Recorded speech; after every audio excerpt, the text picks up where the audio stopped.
नमस्कार दोस्तों, मैं इस समय करनाल किसान धरना पे हूँ। यहाँ किसान नेता जगताप सिंह बाजवा जी आए हुए हैं। जगताप सिंह बाजवा जी ने उत्तराखंड के किसानों की बात रखी।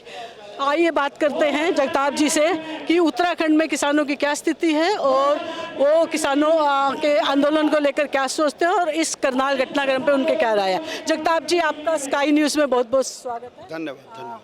किसानों के आंदोलन पे आप पहले शुरू से ही जुड़े हुए हैं और गाजीपुर मोर्चा बहुत अच्छे से संभाल रहे हैं। आप इस करनाल में जो लाठीचार्ज हुआ है और जो आप अपनी मांग लेके बैठे हैं, इन पे आप थोड़े से अपनी जानकारी दीजिए। देखो जी, हम शुरू से कहते आ रहे हैं इस आंदोलन की नौबत आखिर क्यों आई। ये सरकार इस देश की जनभावनाओं के अनुरूप काम नहीं कर रही। देश की लोकतांत्रिक व्यवस्था पर इस सरकार को विश्वास नहीं है। देश के संविधान का ये सम्मान नहीं करती सरकार, और इसका स्पष्ट प्रमाण जो है ये करनाल की घटना है। और ये स्पष्ट कर दिया है सरकार ने कि ये जो अंग्रेजी हुकूमत थी उसका नया वर्जन है। पूरी तरीके से अंग्रेजी जो शासन था वो हमें याद दिलाया है गुलामी का, और हम इसका डटकर मुकाबला करेंगे कि हमारे देश के नौजवानों ने तो अंग्रेज़ों को नहीं, जिन्होंने इतने लंबा वर्ष शासन किया उनको नहीं झेला, तो ये तो फिर हमारे अपने देश के इन्हें कहाँ तक झेलेंगे। इनकी तानाशाही हम झेल नहीं पाएंगे और निश्चित इनको ये सारा जो तीनों कानून भी वापस लेने पड़ेंगे और ये जो अत्याचार कर रहे हैं इस पर भी पश्चाताप करना पड़ेगा। ये किसानों पे जो लाठीचार्ज हुआ, हाँ मैं वही कह रहा हूँ, ये इनको इस पर पश्चाताप करना पड़ेगा इस सरकार को, और निश्चित करना पड़ेगा, क्योंकि ये सरकार इन्हीं लोगों की बैठाई हुई है कुर्सी पर। ये गलत है। इनको आज लग रहा है कि इनको ये कंपनी वाले पैसे से इनकी सरकार बनाए रखेंगे। आखिर कब तक बनाए रखेंगे? आपकी ये इस करनाल के लेकर क्या क्या मुख्य मांगे हैं? देखिए, जो विषय हमारे संयुक्त मोर्चा के नेताओं ने रखा है कि वो जो अधिकारी हैं, जो दोषी हैं इसमें, उनको जो भी मांग हमारे की है कि उनके कानूनी कार्रवाई होनी चाहिए, उन पर मुकदमा दर्ज होना चाहिए, उनके परिवार को सरकारी नौकरी की बात है, मुआवजे की बात है, तो वो सारी चीज़ों के साथ हम सहमत हैं नेताओं के। हम तो ये भी कहना चाहते हैं कि जितने भी अधिकारी हैं इनको भी ये समझना चाहिए कि हम जो लड़ाई लड़ रहे हैं आपके बच्चों के लिए लड़ रहे हैं। जब गुलामी आएगी तो वो किसी को वो सबके साथ भेदभाव नहीं करेगी कि साहब ये अधिकारियों के बच्चे हैं। देखना, इस देश की ये दस्तक है, ये गुलामी की दस्तक है, ये तीनों कानून, उसके विरोध में हम लड़ रहे हैं। तो इसमें अधिकारियों को, कर्मचारियों को सहयोग करना चाहिए, ये हमारी अपील भी है। कल हरियाणा गवर्नमेंट ने एक बड़ा अच्छा उपहार दिया है। कहा, जैसा कि कहा है उन्होंने कि 350 से 362 रुपया गन्ने का रेट किया गया है।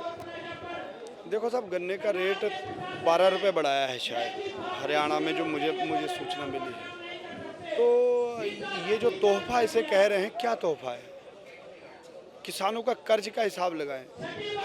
हमारे देश की सबसे बड़ी ये कहें कि दुर्गति वाली जो स्थिति है कि भारत की सरकारें, देश की सरकारें किसानों को हमने इतने करोड़ कर्ज दिया उसको भी उपलब्धि मानती हैं, और आज 12 रुपये दे करके कह रहे हैं कि बहुत बड़ा काम कर दिया। आप खर्चा तो लगाओ, उसमें कितना आ रहा है, और फिर उनको टाइम से मिल कहाँ रहा है, गन्ने का भुगतान हो कहाँ रहा है। लोग तो परेशान हैं। तो इसलिए वो भी ये किसान आंदोलन की वजह से इन्होंने 12 रुपये बढ़ाया, वरना ये भी ना बढ़ाते। ऐसा सुनने में आ रहा है कि शायद सरकार MSP पे कुछ विचार कर रही है। इस बारे में अगर मान लीजिए MSP सरकार इम्प्लीमेंट कर देती है या आपकी ये मांग मान लेती है, तो क्या आंदोलन चलेगा या ख़त्म होगा? देखिए, आंदोलन की जो मुख्य मांगे हैं, तीनों कानून रद्द होने चाहिए जो कृषि कानून हैं, जिनका नाम कृषि कानून है लेकिन हैं वो कंपनियों के कानून, और MSP की गारंटी। तो सरकार की जो नीयत में खोट यहीं से लगती है कि देश के प्रधानमंत्री संसद में कहते हैं MSP थी, MSP है, MSP रहेगी। तो हम कहते हैं आप लिखित में दे दो, तो क्या परेशानी है? ऊंचा कहते हैं साहब, तो हम तो MSP पे खरीद रहे हैं। अगर आप खरीद रहे हो तो उसका कानून बनाने में दिक्कत क्या है, परेशानी क्या है? इसका मतलब ये है कि ये बोलते कुछ हैं, होता कुछ है, झूठ बोलते हैं। कि अगर खरीदी ही जा रही होती है MSP, तो किसान 9 महीने से बाल बच्चे के साथ सड़कों पर बैठ रहे हैं, आसान काम है क्या ये? उत्तराखंड में क्या कोई किसान महापंचायत या कोई किसान बड़ा आंदोलन, ऐसा लग रहा है, ऐसी खबरें आती हैं, यहाँ कहा जाता है कि उत्तराखंड में किसान बहुत ज़्यादा खुलकर नहीं आ रहे। आपकी इस पे क्या राय है? देखिए, जो गाजीपुर मोर्चा है, पहले दिन से वहाँ उत्तराखंड के किसान बैठे। हाँ, और रही पहाड़ की बात, तो पहाड़ के लोग किसान आंदोलन के साथ जुड़े हैं, लेकिन वहाँ की भौगोलिक स्थिति ऐसी है कि वो मोर्चे पर आने में संभव नहीं हो पाता। आज अगर पिथौरागढ़ से कोई किसान गाजीपुर मोर्चे पे चलेगा तो उसको 4 दिन की तो जर्नी करनी पड़ेगी, और पहाड़ी रास्ता है, वो कैसे पहुँचे? अगर एक दिन के लिए आना होगा तो उसको कम से कम 7-8 दिन चाहिए एक दिन गाजीपुर मोर्चे पे आने। उनका इमोशन, उनकी भावनाएं आंदोलन के साथ जुड़ी हैं, और हम वहाँ तक अप्रोच कर रहे हैं। बहुत जल्दी उत्तराखंड में भी जो है पहाड़ पर भी बैठकें होने जा रही हैं, मीटिंगें होने जा रही हैं। हमारा प्रॉपर प्लान बन चुका है, और सारे जो संगठन पहाड़ के भी हैं, किसानों के हिमायती, वो इस आंदोलन के साथ जुड़ चुके हैं। आपका कहना है कि आप उत्तराखंड में किसानों का कोई बड़ा पंचायत या सम्मेलन करने जा रहे हैं? अभी जो हमारा मिशन यूपी मिशन उत्तराखंड है, उसके तहत जो है बड़ी पंचायत जो अभी मुजफ्फरनगर में हुई, अब उसके बाद हम मंडल स्तर पर महापंचायतें करेंगे, और उत्तराखंड के भी 2 मंडल हैं, कुमायूं और गढ़वाल, दोनों मंडलों में होगी महापंचायत। उसके बाद जिला स्तर पर पंचायतें होंगी, और पूरे उत्तराखंड में होंगी। ये हमारा प्लान बन चुका है। उत्तराखंड के किसानों के लिए आपके कोई मैसेज हो तो बोलिए। मैं उत्तराखंड के किसानों के लिए एक ही मैसेज है कि ये लड़ाई आपकी है, और ये सबकी लड़ाई है। जो पहाड़ के छोटे व्यापारी हैं उनकी भी लड़ाई है, ये जो चक्की वाले हैं गांव की उनकी भी लड़ाई है, जो गांव की छोटी दुकानों वाले हैं उनकी भी लड़ाई है, ये दूधिये की भी लड़ाई है, ये जो फल रेडी और ये लगाते हैं उनकी भी लड़ाई है। क्योंकि ये तीनों कानून जब इम्प्लीमेंट होंगे तो ये सारे जो हैं विलुप्त हो जाएंगे, बेरोजगार हो जाएंगे। तो हमारा ये कहना है कि छोटे किसानों से, सबसे कि इस आंदोलन के साथ आप जिस तरीके से इमोशन है आपका, खुलकर आगे आओ और इस आंदोलन के साथ जुड़ो। और जो भी समस्याएं अभी तक हैं किसानी की, जब हम उसको आगे आके नहीं लड़ेंगे तो वो समस्याओं का समाधान संभव नहीं है। आपने अभी मिशन उत्तराखंड की बात कही, उसकी क्या रणनीति बन रही है? यही है मिशन उत्तराखंड की। 9 महीने से सरकार ने कोई बात नहीं सुनी, कोई बात सुनी नहीं।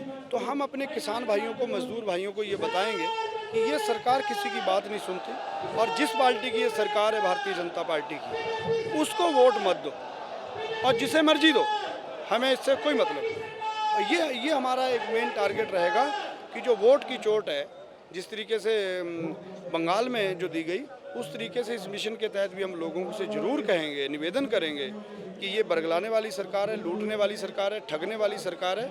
इस पार्टी की बातों में ना करके इसको आप वोट ना दें, बेशक किसी को ना दें या जिसे मर्जी दें। ये हमारा कहना रहेगा। शुक्रिया जगताप जी आपका स्काई न्यूज़ से बात करने के लिए। ये थे जगताप बाजवा जी, उत्तराखंड के एक बड़े किसान नेता और एक बड़े समर्थन वाले नेता। और गाजीपुर बॉर्डर पे अगर कहा जाए, पहले दिन से ही जगताप बाजवा गाजीपुर बॉर्डर पे किसान मोर्चा को बहुत ही सफल तरीके से आयोजन, जब सारे किसान वहाँ से जा रहे थे ये 26-27 की घटना के बाद, लेकिन एक जगताप बाजवा थे जो किसानों के साथ और अपनी पूरी फोर्स के साथ वहाँ टिके हुए थे, आज भी टिके हुए हैं। और जगताप बाजवा के कहने पे पूरा तराई का किसान उनके साथ एक साथ खड़ा हुए, उनके समर्थन में खड़ा।